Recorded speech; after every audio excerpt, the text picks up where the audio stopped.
But on a more serious note, how has camp been for you so far, to adjusting to obviously the heat and the reps against pros?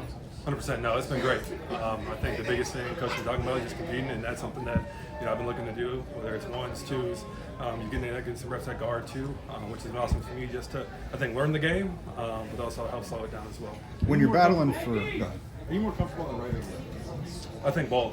I mean, I've been splitting reps this camp both right and left, and I think it's just been more comfortable at either side, making sure that when needed I can step in and play the right role. Some guys say that like when you have to switch sides, it's really difficult. Do you think maybe the basketball stuff kind of helps you switch leg if you come back and stuff like that? Oh, no doubt. And I always like to tell people, it's like, you don't have a post player that can only post up on one side of the block. You have to be able to do two, and having that in my background is only helpful for sure. With you and Blake kind of swapping every day, how much do you guys get to just swap notes about, like, this is what I'm seeing versus this guy and all that? How much you get to collaborate?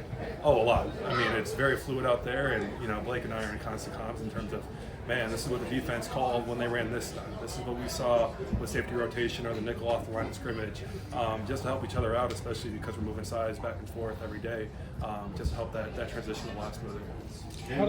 Which defensive players pushed you the most in camp? Man, it's been awesome because we have some really talented edges here. I think everyone from Quiddy up the edge to Samson, obviously to JT. I mean, all very different style players who have a different bag of moves.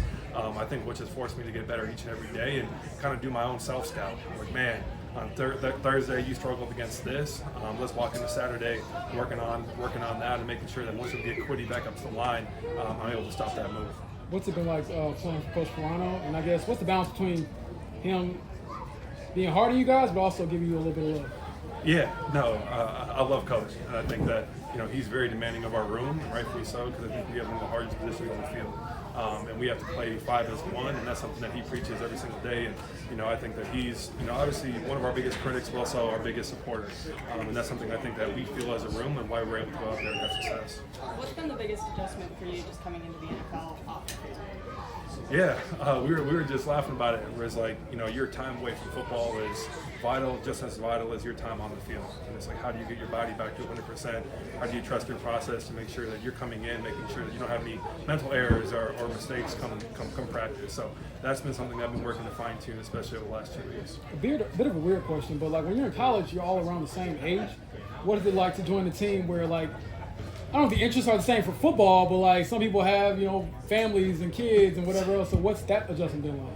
No, I think it's been fascinating. I think just to see where it's like we were sitting at a family dinner in the spring during OTAs, and guys are bringing in their 2 and 3 kids and wives and stuff, and the rookies are sitting around, and we just have each other right now. And it was like, okay, like this is, you're a small fish in a big pond now, and it's like, how do you continue to grow and mature in this space, knowing that you are competing with people who've been in the league for 10+ years.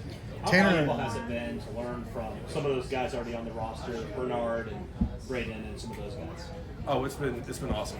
I mean, especially with guys who've been in the league, found success, or on their second contracts now, and even guys like Quentin Nelson, who are continuing to bring us along as rookies and show us the ropes, and making sure that mistakes do come, but how to respond to those are most important. One more. Tanner and Matt were in your shoes last year. Rookies, they weren't starting, but now they're battling for starting spots. How have you been able to view them as an example for where you might be, later this year or even next year? Like, how have you been able to use them as kind of a guide? Yeah, no, it's been cool to see, I think, their journeys and how they've been able to step into positions last year, be able to contribute in meaningful ways to the team. And if you look at their growth journeys, it's been not always steady up, but they've always found a way to continue to get better. And that's something that I'm looking to do through this training camp and through obviously this season is I'm not going to have my best day every day, but how can I continue to get better each and every day to make sure I contribute to this team when needed.